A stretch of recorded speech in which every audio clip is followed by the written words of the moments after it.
লেবাননের রাজধানী বৈরুতে ইসরায়েলি বাহিনীর ভয়াবহ বিমান হামলায় দীপালি নামে এক বাংলাদেশি নারী নিহত হয়েছেন। গত বুধবার বৈরুতের হামরা এলাকায় এ ঘটনা ঘটে। বৈরুতের বাংলাদেশ দূতাবাসের এক ফেসবুক পোস্ট থেকে এসব তথ্য জানা যায়।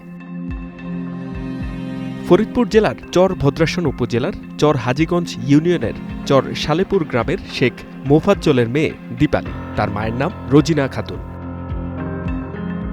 বৈরুতের হামরা এলাকায় তার কফিলের বাড়িতে কর্মরত ছিলেন দীপালি। বুধবার ওই বাড়িতে ইসরায়েলি বিমান হামলায় ঘটনাস্থলেই মারা যান তিনি। প্রাথমিক তথ্য অনুযায়ী একই হামলায় তার কফিলসহ ওই পরিবারের আরও কয়েকজন সদস্য নিহত হন।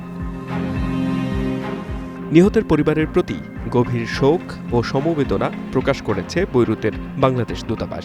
জানানো হয়, বর্তমানে বৈরুতের রফিক হারিরি হাসপাতালের মর্গে রাখা আছে দীপালির মরদেহ। মরদেহের বর্তমান অবস্থা এবং পরবর্তী প্রক্রিয়া নিয়ে স্থানীয় কর্তৃপক্ষের সঙ্গে দূতাবাসের যোগাযোগ রয়েছে। H M Ataullah, one international desk.